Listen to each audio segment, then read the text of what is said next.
Olá, pessoal. Essa é a nossa segunda parte sobre o assunto isomeria óptica. Quem não assistiu o primeiro vídeo, depois procure lá no canal, tem isomeria óptica, parte 1. Na outra aula, nós trabalhamos com compostos que possuíam apenas um carbono quiral. Nesta aula, nós vamos trabalhar com compostos que possuem dois ou mais carbonos quirais. E a primeira parte é o cálculo do número de isômeros, opticamente ativos e de racêmicos.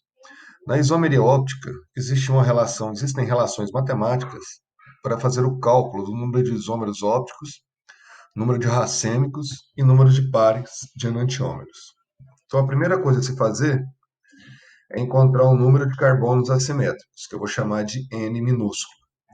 Encontrou o número de carbonos assimétricos, basta fazer 2 elevado a N. Isso corresponde ao número de isômeros opticamente ativos. Opticamente ativo significa que desvia um plano da luz polarizada. E fazendo 2 elevado a n menos 1, ou 2 elevado a n dividido por 2, eu tenho o número de misturas racêmicas e o número de pares de enantiômeros que eu posso ter com esse determinado número de isômeros opticamente ativos. Então, esse exemplo, né? Aqui nós temos dois carbonos quirais, que estão assinalados pelo asterisco. É comum esse tipo de marcação para o carbono quiral. Como nós temos dois carbonos quirais, então existem, para essa fórmula estrutural, eu posso fazer quatro desenhos diferentes. Existem quatro isômeros opticamente ativos.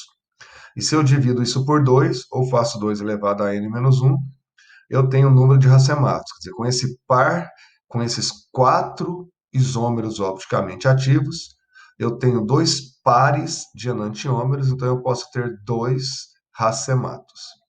Então são relações matemáticas bem simples, bem úteis, que são muito cobradas, correto? Agora, qual é a melhor maneira de fazer os desenhos, né? Se eu me perguntasse aqui, o número de isômeros opticamente ativos são quatro. Mas e o desenho? Qual que é a melhor maneira de fazer o desenho desses isômeros? É usando a chamada projeção de Fischer. Na isomeria óptica, é importante saber o arranjo espacial dos átomos, quem está para frente, quem está para trás. Então, ao invés de ficar fazendo esses desenhos mais complicados, com a cunha preenchida, com a cunha tracejada, nós usamos a projeção de Fischer. A projeção de Fischer tem a seguinte regra, convenção. Os grupos que estão na horizontal, o traço da horizontal, onde eu estou passando o laser. Onde eu estou passando o laser, quer dizer, horizontal, significa que está para frente. E a vertical significa que está para trás, certo? Ó, vertical, para trás, acompanha o laser. Vertical, para trás. E para frente, na horizontal. E aqui estão os dois carbonos quirais. Então, o ensino médio, quando ele pede para desenhar, ou são desenhos com um carbono quiral ou com dois carbonos quirais vizinhos. Então, você vai ter que usar esse tipo de esqueleto aqui tridimensional ou esse tipo de esqueleto aqui em Fischer. Só que fazer esse esqueleto em Fischer é bem mais fácil que fazer esse esqueleto aqui tridimensional. Sempre que você desenhar em Fischer, você tem que lembrar que os grupos que foram colocados na horizontal estão para frente, saindo do papel. E os grupos que foram colocados na vertical estão para trás, entrando no papel. Certo? Então aqui eu tenho um par, ó, de diastereoisômeros. Por que são diastereoisômeros? Diastereômeros, né? Que é o termo mais utilizado atualmente pelo IUPAC, diastereômeros.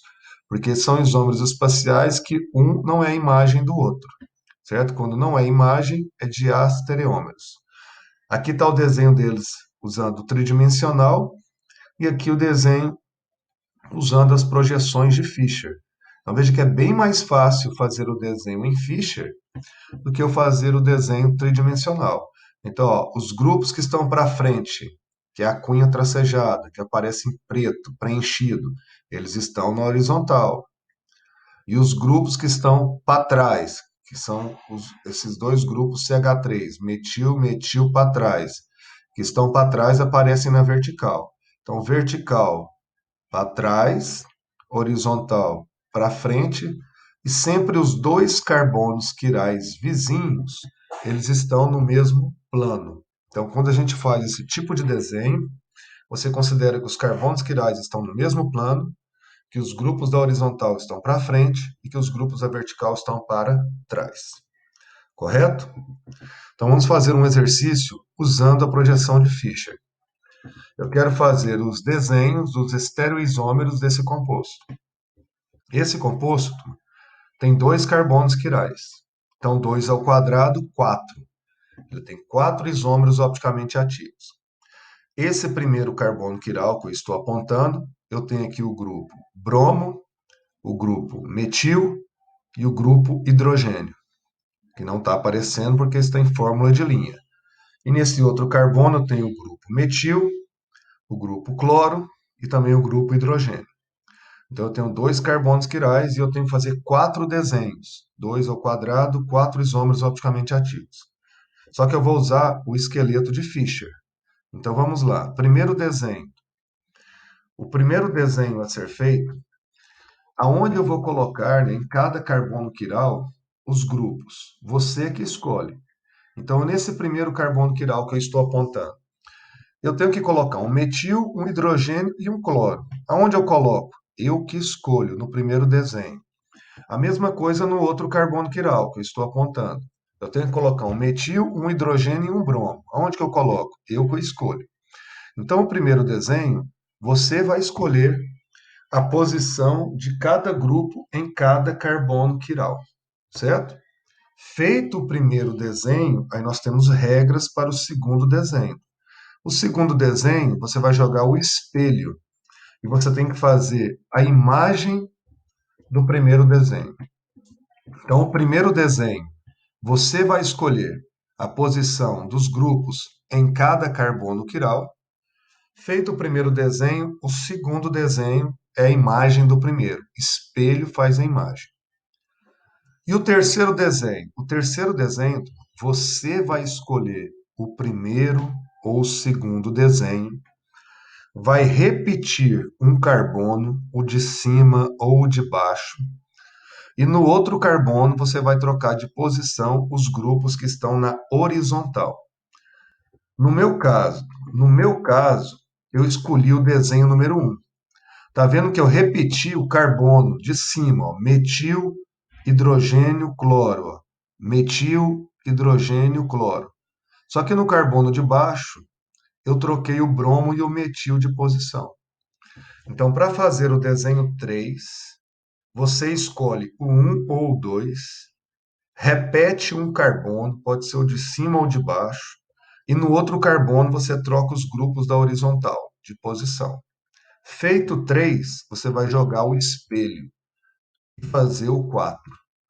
Então, sempre o 2 é o espelho do 1. Sempre o 4 é o espelho do 3. Certo? Vamos recapitular. Voltando ao número 1. Como é que você desenha o número 1? Em cada carbono quiral, você vai escolher a posição dos grupos. Você que escolhe. Feito 1, você faz a imagem do 1, que é o 2. Para fazer o 3, você escolhe um ou dois, repete um carbono de cima ou de baixo, e no outro carbono você troca os grupos da horizontal. Fez o 3, faz a imagem do 3 e você tem o 4. Certo? 1 e 2, 3 e 4 formam par de enantiômeros. Enantiômeros são estereoisômeros, ou seja, isômeros espaciais, imagem um do outro. Só que são imagens não superponíveis. Agora, 1 e 3, 1 e 4, 2 e 3, 2 e 4 são diastereômeros, ou seja, isômeros espaciais, estereoisômeros, que um não é imagem do outro. Qual que é a diferença entre enantiômeros e diastereômeros? A questão de ser imagem ou não. Enantiômeros, como as mãos, imagem. Diastereômeros não são imagens. Correto? Tem que treinar a fazer isso, né? Apesar que na maioria das questões eles não se preocupam muito com desenhos. A maioria das questões se preocupa com os números. E em relação aos números, aí você pode fazer simplesmente pelas fórmulas matemáticas. 2 elevado a n te dá o número de isômeros opticamente ativos. E se você fizer 2 elevado a n dividido por 2, ou 2 elevado a n menos 1, aí você tem o número de pares de enantiômeros e tem o número de misturas racêmicas ou racematos. Os pares de diastereômeros é quando você pega um composto de um par de enantiômero e compara com um outro composto do outro par de enantiômeros. É como se fosse uma combinação matemática. Quem são os diastereômeros? É o 1 com 3, 1 com 4, 2 com 3, 2 com 4. Então, os diastereômeros é quando você pega e faz a comparação entre um composto de um par de enantiômeros com outro composto de outro par de enantiômeros. Tudo bem? Vamos a um outro exercício. Esse exercício aqui do Ceará pediu para usar a projeção de Fischer para desenhar os isômeros opticamente ativos desse composto. Esse composto, só tem um carbono quiral. Como ele só tem um carbono quiral, 2 elevado a 1, então nós temos somente dois isômeros opticamente ativos, um carbono quiral. Então o esqueleto de Fischer aqui, como só tem um carbono quiral, o esqueleto de Fischer é simplesmente uma cruz, certo? Uma cruz. E quais são os grupos que eu tenho nesse carbono quiral da minha cruz? O metil, o grupo carboxílico, o hidrogênio, que não está aparecendo aqui porque está em forma de linha, e para facilitar o desenho, toda essa parte aqui do ibuprofeno, ao invés de desenhar toda essa parte, eu contei aqui os carbonos e o hidrogênio. Então, essa parte aqui tem 10 carbonos, 3 hidrogênios. Então, ligado a esse carbono quiral, nós temos um metil, um grupo carboxílico, um hidrogênio e esse grupo C10H13. Agora é só fazer a projeção de Fischer. Aonde está o meu laser é o carbono quiral. Aonde eu vou colocar os 4 grupos no primeiro desenho não importa. Você vai escolher aonde você coloca o hidrogênio, o metil, o grupo carboxílico e o C10H13. Agora, fez o primeiro desenho, o segundo desenho tem que ser obrigatoriamente a imagem do primeiro, certo? Fez o primeiro, o segundo é a imagem. Tudo bem? Então, a melhor maneira de desenhar isômeros, certo? De desenhar isômeros ópticos, a maneira mais prática, mais rápida, é usando a projeção de Fischer.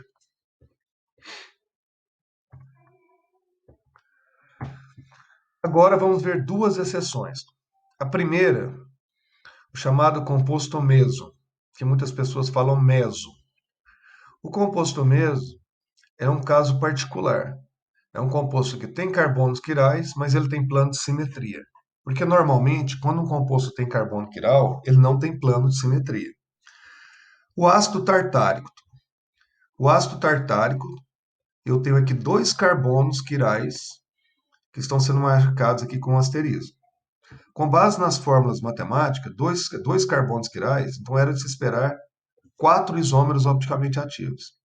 No entanto, eu não consigo fazer 4 desenhos. A relação matemática aqui é fura. Se eu tento fazer os desenhos, o máximo que eu consigo fazer é um par de enantiômeros, como está desenhado aqui, é um par de enantiômeros. E o terceiro desenho, na hora de fazer o terceiro desenho, o composto tem plano de simetria. E como o composto tem plano de simetria, não adianta eu tentar desenhar a imagem dele. Porque quando eu desenho a imagem de um composto que tem plano de simetria, eu estou desenhando o composto de novo. Então, na verdade, existem 3 ácidos tartáricos. Existem 2 ácidos tartáricos na forma de enantiômeros, então um ácido tartárico destrógeno e um ácido tartárico levógeno. E existe o ácido tartárico meso. O que é o meso? O meso é o composto que tem carbonos quirais, ele tem 2 carbonos quirais, ó, 1, 2, mas mesmo assim ele tem plano de simetria. E por isso o composto mesmo ele é inativo, por compensação interna. Porque os dois carbonos quirais, um é a imagem do outro. Então, se o carbono de cima aqui for destrógeno, o de baixo será levógeno, porque um carbono é a imagem do outro. Então, quando a luz polarizada passa por essa molécula, dentro da própria molécula, ocorre o cancelamento do desvio angular. Enquanto um carbono desvia para a direita, o outro carbono desvia para a esquerda. Certo? E como desconfiar que as fórmulas matemáticas vão furar? O que esses dois carbonos quirais têm em comum? Eles têm ligantes iguais, ó, hidroxila, hidroxila, hidrogênio, hidrogênio, carboxila, carboxila. Sempre que você tiver, então, carbonos quirais com ligantes iguais, sempre que você tiver dois carbonos quirais com ligantes iguais, aquelas fórmulas 2 elevado a n e 2 elevado a n menos 1, aquelas relações elas vão furar. Ao invés de quatro isômeros opticamente ativos, existem dois isômeros opticamente ativos, na forma de um par de enantiômeros, e um terceiro isômero opticamente inativo, que é o meso, certo? Então, ao invés de quatro, são três. E desses três, só dois são ativos. E como só dois são ativos, eu também só tenho uma mistura racêmica. Então você pode generalizar isso. Dois carbonos quirais com ligantes iguais. Ao invés de quatro isômeros opticamente ativos, são três isômeros. Desses três, dois são ativos, um par de enantiômeros, e um terceiro é inativo por compensação interna, que é o composto meso, que tem carbono quiral, mas tem plano de simetria. Cuidado para não confundir carbono quiral, composto meso com mistura racêmica. A mistura racêmica é uma mistura de um par de enantiômeros, quer dizer, dois compostos misturados, um cancela o desvio do outro, e lá a compensação é chamada de externa, porque são moléculas diferentes, uma cancelando o desvio da outra. Agora, no composto meso, a compensação é interna, porque o desvio angular é cancelado dentro da própria molécula, que nós temos dois carbonos quirais, um sendo a imagem um do outro. Correto? O ácido tartárico então, é o principal exemplo de composto orgânico que possui o isômero meso. Então, tem um ácido tartárico destrógeno, tem um ácido tartárico levógeno, está aqui a rotação específica, um para a direita, um para a esquerda. Os enantiômeros têm propriedades físicas iguais, está aqui como exemplo o ponto de fusão. E o meso, que não tem rotação específica, certo? Porque ele é um composto, ele é um IOI, um isômero opticamente inativo. Correto? O primeiro, por que o ácido tartárico é o exemplo mais importante dessa particularidade? Porque ele foi o primeiro a ser descoberto. Aqui nós temos outros exemplos de compostos que possuem carbono quiral, mas tem plano de simetria. Lembre-se que o plano de simetria também é um plano imaginário. Então você pode cortar uma carbonila ao meio, como eu fiz aqui, onde eu estou mostrando com o meu laser. O plano de simetria ele é um plano imaginário. Se você conseguir dividir a sua molécula em duas metades iguais, significa que a molécula é aquiral e ela então ela não apresenta, né, não, a capacidade de provocar o desvio do plano da luz polarizada. Então esses compostos que estão aparecendo, todos têm carbonos quirais. No entanto, todos têm plano de simetria. Então eles são opticamente inativos. Então essa foi a exceção em relação ao carbono quiral com ligantes iguais. E a última particularidade aqui são os compostos que apresentam isomeria óptica sem possuírem carbonos quirais, certo? Esses compostos são os derivados do aleno. Aleno é o menor alcadieno, é o propadieno ou aleno. Esses hidrogênios, quando são substituídos, se eu tiver aqui, que eu chamei aqui no desenho de cima, A, B, C, D, num derivado do propadieno, se o A for diferente de B, se o C for diferente de D, o composto não tem plano de simetria. A molécula fica quiral. Por quê? Quando esse desenho que eu estou fazendo, esse desenho aqui, onde está o meu laser, ó, acompanha o laser. Esse desenho passa a ideia de que os hidrogênios estão no mesmo plano, mas na verdade eles não estão. Olha esse outro desenho aqui, ó. Esses hidrogênios, desses carbonos da extremidade, eles estão em planos perpendiculares, como está sendo mostrado aqui, ó. Aonde eu pus o laser ali, turma, é o eixo de carbonos. Então, essa aqui é a visão de um observador ao longo do eixo de carbonos. Então, o A e o B estão em um plano e o C e o D estão em um outro plano. E esses planos eles são perpendiculares. Por causa disso, se o A for diferente do B, se o C for diferente de D, a molécula não tem plano de simetria. Essa animação, ó, nós temos aqui o propadieno, tá vendo? Olha os hidrogênios, foca nos hidrogênios, em branco. Tá vendo que os carbonos estão no mesmo eixo. A geometria do carbono do centro é linear, mas os hidrogênios, eles não estão no mesmo plano. Os hidrogênios estão em planos perpendiculares. Por isso, quando esses hidrogênios são substituídos, obedecendo a condição de um lado, os dois grupos serem diferentes e do outro lado também os grupos serem diferentes, a molécula não apresenta plano de simetria. Vamos a um exemplo. Esse composto, essa molécula não tem plano de simetria, ela não tem carbono quiral, mas procura imaginar aí dividir essas moléculas em duas metades iguais. Você não vai conseguir. Lembrando que na hora de dividir, você tem que lembrar que esse hidrogênio e esse cloro que eu estou mostrando aqui, eles estão no mesmo plano, enquanto que aqui do outro lado eu vou ter um hidrogênio entrando no papel e o cloro saindo do papel. E aí eu fiz a imagem. E se você tentar superpor essas imagens, esses compostos, você também não vai conseguir. Então eu tenho aqui um par de enantiômeros. Um composto é a imagem do outro e eles não se superpõem. Então é a isomeria óptica sem carbono quiral. Na verdade, o que gera a isomeria óptica é a falta de assimetria molecular. Então, se por algum motivo a molécula não tiver assimetria, se ela tiver assimetria molecular, ela vai apresentar isomeria óptica. Agora, o ensino médio cobra, no máximo, esse tipo de particularidade, os derivados do aleno, certo? Voltando aqui, ó, a isomeria vai ocorrer nesse caso quando você tiver o A diferente do B, o C diferente do D. Sempre que isso ocorrer, devido ao fato de A e B, e C e D não estarem no mesmo plano, a molécula não tem plano de simetria. Ela passa a ser quiral, mesmo não tendo um carbono quiral.